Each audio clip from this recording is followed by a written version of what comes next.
Get ready for some heart-pounding moments and gut-wrenching twists as we dive into the most brutal poker bad beats ever recorded. These are the hands that left seasoned pros stunned, and millions on the line slipping through their fingers in the blink of an eye. From perfect reads turned upside down to rivers that turned dreams into nightmares.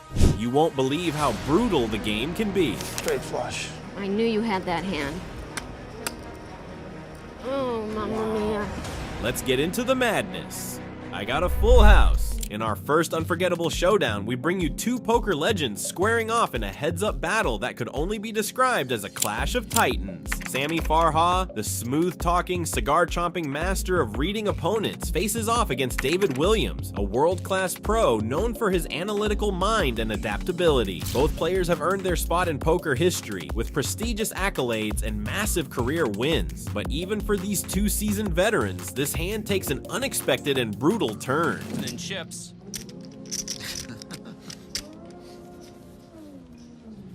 David with queen 6. Limps in on the button. Sammy with queen 10 suited. He raises to 7,000. I hit the button. Take the button. David calls. Again, we're seeing those raises a little bit bigger than most of the other players in this field out of Sammy. That time, 3.5 times the big blind. Queens full for Williams, and he's gonna get action because Sammy flopped trip queens. Uh-oh. Sammy bets 4,000 and Williams calls. 4 clubs on the turn. Sammy picks up an irrelevant flush draw, and both of these guys are checking it. Check, check. And the 3 outer on the river. Sammy makes queens full of 10s. Wowzers. He bets 15,000. This is unbelievable. David flopped the whole wide world, and Sammy caught up on the end. Williams raises to 35,000. With Sammy now holding an unbeatable full house, he controls the hand effortlessly. Meanwhile, David is sitting on a lower full house, a hand far too strong to even consider folding. The trap is set, and David is unaware that there's no escape from this cooler of a hand. This could get nuclear.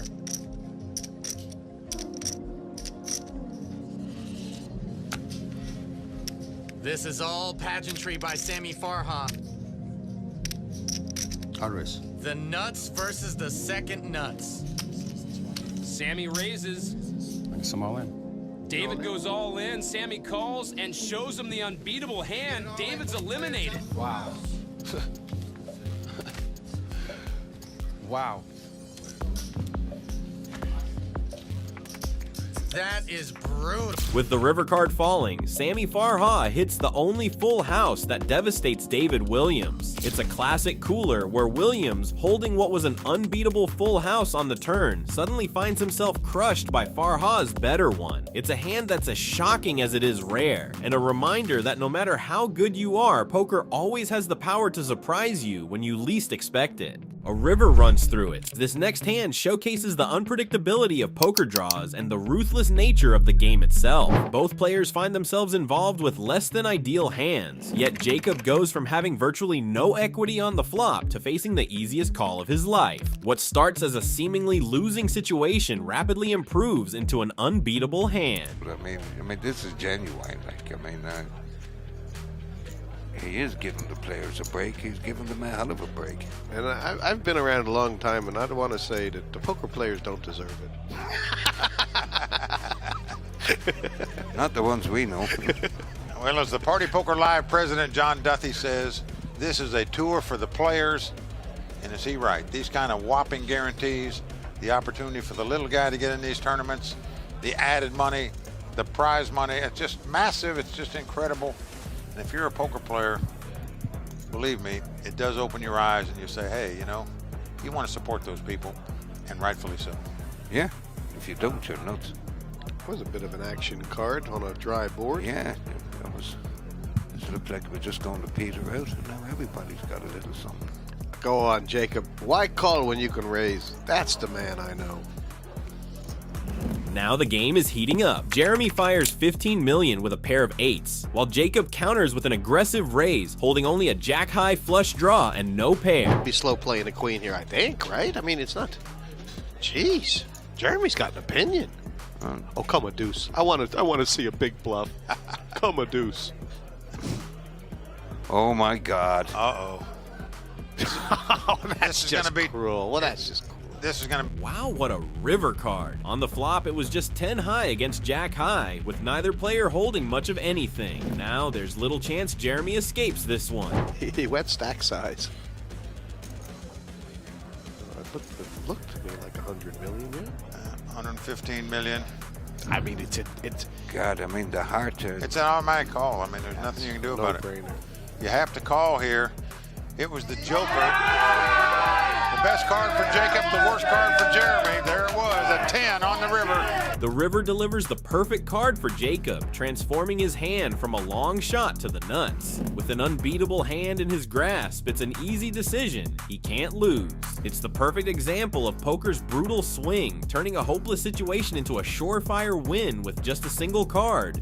Pro versus pro. Poker is an unforgiving game, and even the top pros are vulnerable to its cruel twists. In our next clip, poker giants Jennifer Harman and Corey Zeidman face off. They attempt to make perfect decisions, but luck has other plans. What starts as an ideal setup for both players takes an unexpected, brutal turn that they couldn't have seen coming. Corey Zeidman from Coral Gables, Florida, made a stud final table last year. 9-8 of diamonds. Call. Action on Brady Davis in his first World Series of Poker. He's 34 years old, from Illinois. You cannot get up from a table here, Lon, without tripping over an internet guy in a Red Sox cap. Things are about to heat up in a way you won't believe. Buckle up, because what's coming next is truly mind-blowing. 3 to our flop now. The flop, 10 Jack Queen Harman with a set, but Zeidman flops a Queen High straight. Boy, that is the prelude to some fireworks usually. Davis checks over to Harman, who's got a set of queens, and she bets 500 chips on Zeidman. 2,000. He raises it up to 2,000 with that straight. When you hit a board like this, it's a delicate balance between maximizing value and protecting your stack. Jennifer Harman is in a tough position with a strong hand, but her opponent's unpredictability means she's treading dangerous waters. Let's see if she can extract the maximum while staying safe. It's 1,500 more to Jen. That is a lot at this stage of the tournament.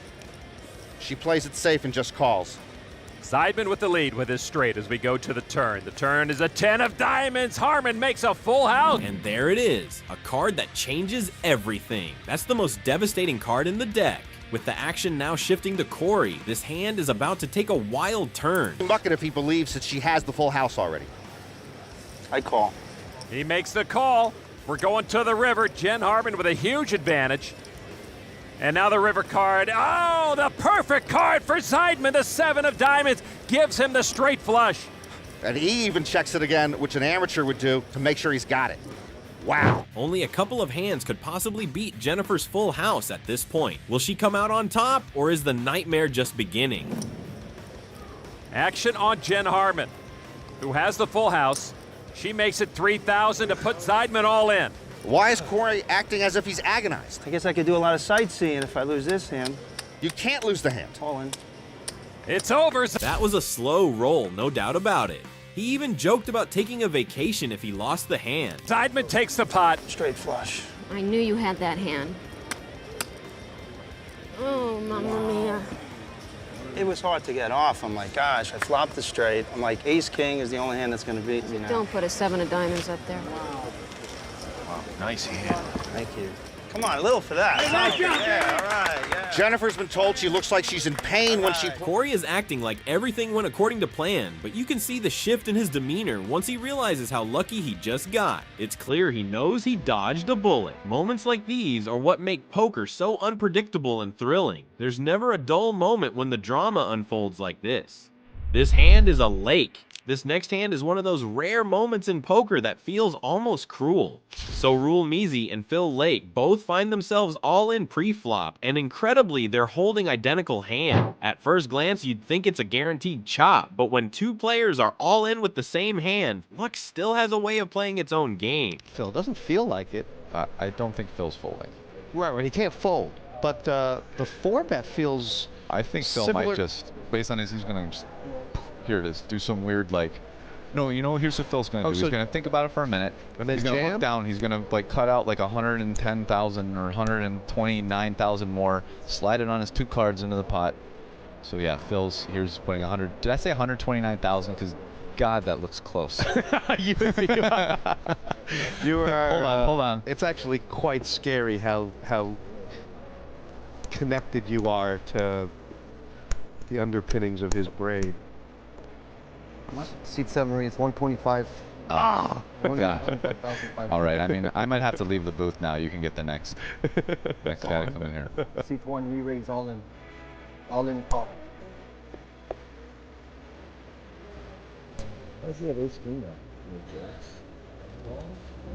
If you have never been in one of these situations, it isn't very fun. All players want to win, but very few players dream of winning massive pots with the same hand as the other guy. Either way, there are still 5 more cards to come. But you're suited, bro. You should. Correct. I can't help it. It's a chop. Well, it's actually not a chop. What do you mean? If it was offsuit, that would be okay. That was some high-level banter right there. You get it all lined up. You get it right every time. Missy correctly figured out he was slow rolling the chop. I was thinking if you have ace king, maybe what I'm supposed to do is look at the flop, then pop it on a jack high flop. Right. Wow, everybody is standing up. Everybody is standing up. Four spades, but I don't want to get greedy. I mean, this is not a big thing. Everybody stood up. Oh, Missy's. I deserve to lose. By the way, Bring it on. everybody wants Phil to lose this. Whatever. I'm in Montreal. I'm having a good time doing something. So no. Wow. This is like the sickest moment.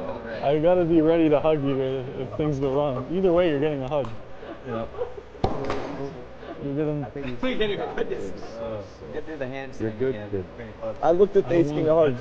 I'm okay with it. I deserve the club. I deserve it, don't I? I deserve it. A little bit. I deserve it. A little bit. Phil's energy is not good here. That's his backpack. I'm feeling worried about this. The gods saw. They were on vacation. It's feeling clubby.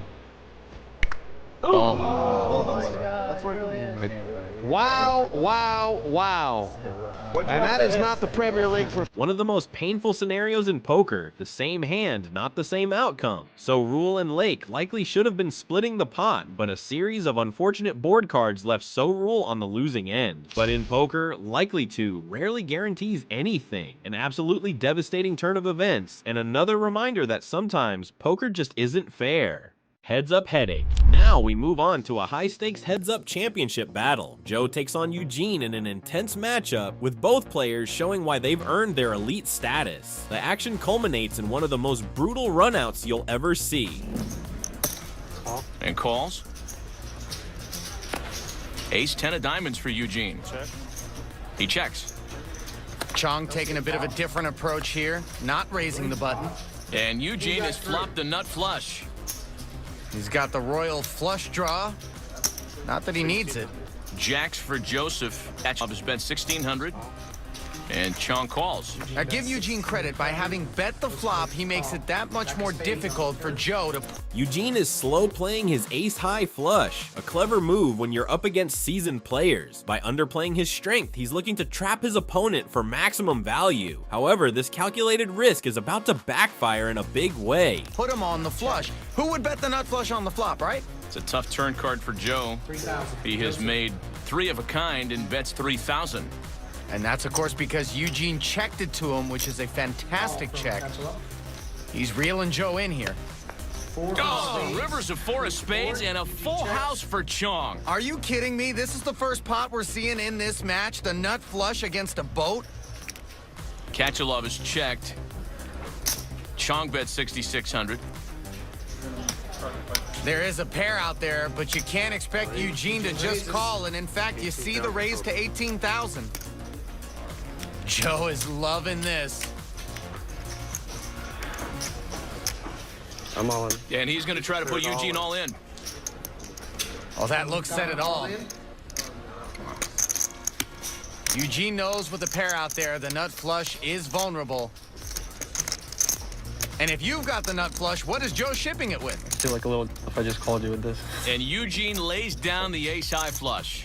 Joe needed to hit back-to-back miracle cards to take down that hand, and incredibly, he did just that. But what's even more shocking is Eugene's ability to lay down his ace-high flush in such an outrageous spot. It's the kind of insane bad beat that leaves players speechless and reminds us why poker is so unpredictable. The emotional roller coaster of watching Eugene pull off that improbable fold after such a brutal runout is exactly what keeps people hooked on the game.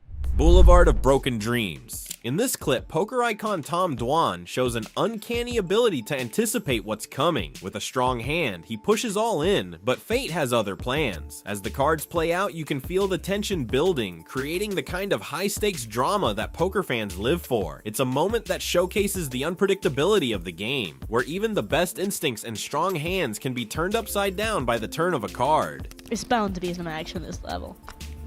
Especially when the blinds are about to go up and people know it. See you like now. I think you qualify too, Tom. You know, He's all in. Roland's gonna call. Even though they're first and second, I mean, not one of them is gonna be a huge tip leader. It's just the way it is. just saying, I mean, it was early in last match. They were still six-handed when Roland made a raise with the eights and Dwan moved all in and he folded. But this is completely different, oh, right? It's way different. I mean, the blinds are so much higher. You It's said no so insta fast. call. How can you ask how much it is and then say no to ace queen? Tom's expression gives away his unease. He knows he's the underdog in this hand, but it's clear he's feeling something more. A sense that trouble is looming just beyond the horizon. 316,000, there's the ace! Oh, and the ace. Good game. All right. Not yet, not yet. Not yet, buddy. I mean, I'm like, You got point straight one. outs. Good game. Wow, he shook the hand. That's allowed. So why would you Such a mistake. That's like an accepting. That's really good. allowed. You should chop it down. Ace, king, tenor, jack to stay You alive. accepted it. Oh, that's it. Hold on, slow down, slow I down, made slow such a down. big mistake. You gotta do it to him now. You gotta do it see to ya. him. Nope. Put the coat on. I made such a big mistake. Why would you take? Why would you take? I don't know what I did. You just like Put a 10 out there. cost yourself the tournament. He knows to put the jacket on strategy. Where's the 10? Taking his microphone off. He's walking out the door. 1, 2. Oh! Sick. It didn't come yet. It didn't come yet. No, yo, wait. Oh my God! Oh my God, they're just quiet. Push roll in the chips. He's gone. They're just quiet. In a surprising twist, Tom Dwan's instincts miss the mark entirely. Yet what's truly extraordinary is how he reacts. Before the final card even hits the table, Dwan is already walking away, as if he knows the bad beat is coming. It's a humorous display of poker players' superstition, but ironically, his premonition only foreshadows the inevitable. The brutal turn of events unfolds the opposite as he feared, showing that sometimes poker has its own agenda. I'm not lucky in these situations. In our next clip, Jean Robert Bell Landa gets a very weak hand to call him, but in poker, even when the odds are in your favor, there's no such thing as a guaranteed win. Sometimes a seemingly harmless hand can transform into a nightmare. Folds over to Balland. Balland with ace-queen offsuit in the small blind. I'm gonna raise. I'll play all my chips.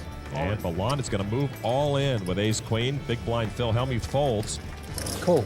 And a call from Akopian quickly. Motley 10-9 will call him. Wow. I'm left. Oh, God. Did I not raise enough? No! I win. Well, I did, huh? I win. I do need a double up, but man, I don't even understand. We talk a lot about the landmines the pros have to dodge at the main event. Here's one. I love the call, but I'm not very lucky in these kind of situations. Oh no? We've all been there. When you openly voice that sinking feeling, that bad luck is just around the corner. In poker, it's almost as if saying it out loud can make it happen. Of course I was strong, but strong or not, 10-9?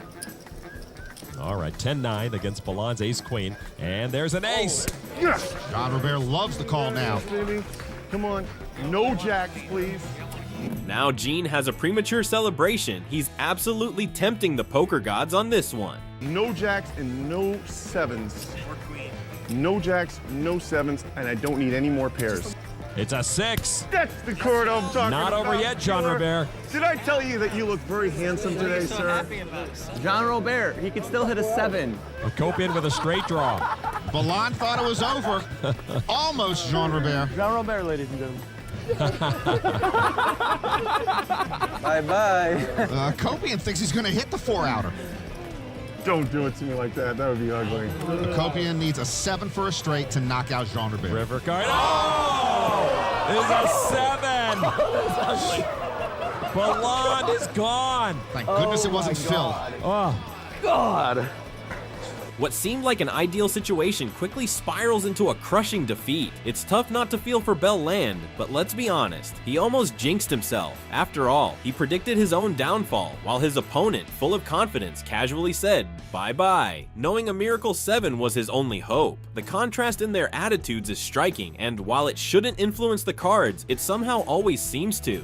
Mouth closed. In our final hand of the day, we witnessed the sheer unpredictability of poker in full force. Multiple players go into the hand with exceptionally strong pre-flop holdings, but the action only intensifies from there. It's a true poker cooler situation as these players are trapped in the pot by their amazingly strong hands. He was supposed to leave today for Ocean City, Maryland for vacation. He'll lose his room deposit, but now he can afford it. A raise to 250,000. Scott Lazar with pocket aces. Welcome to the final table. He's got a double check. I raise. Re-raise. Lazar will re-raise. It is $1 million now to Joseph Hashem. That's a real raise. That is a final table raise. Andrew Black will fold. Tex Barch, second in chip, says no thanks, too rich. Now over to Mike Matusow. Matusow with one. Oh, Matusow with pocket kings now to open up. Oh, and his kings could hit a brutal roadblock. Lazar's pocket aces. Small in. And Matusow moves. That's one of the coldest decks you will ever see. You can't fault Mike for shoving with pocket kings. It's the right move, but sometimes in poker you can make all the right moves and still end up short. Moves all his chips in. Aaron Cantor has him covered, so Matusow is all in. Geez, we have just only started. So Cantor folds, so does Kondracki. Now action on the jacks of Danneman. Danneman might be thinking, well, one of these two guys probably has me beat. I'm in for only 250,000. I got 5 million in front of me. Let's laugh it off, laugh off the $250,000, and maybe live for another hand. He does fold. I call. Lazar is right there, of course, with the call. Oh, and look at Mike Matusow, who opened up with kings. It's up to them. As Scott said, it's all in the hands of the poker gods now, and they always find a way to keep the game interesting. It's about normal for me, though. Cooler.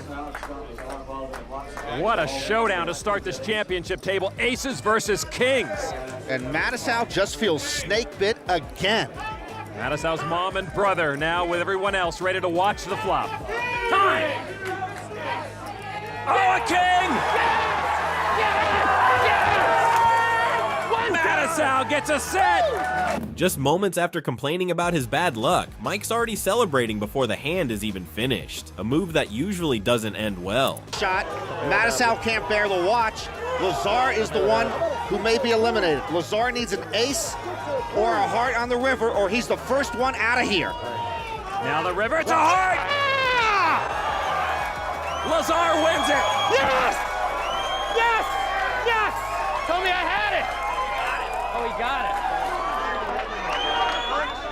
And just like that, the tables turn once more. Mike's premature celebration turns into a suck out for the ages. Thanks for watching, and to keep up with all the latest poker fights, biggest scandals, and legendary runouts, make sure to like and subscribe.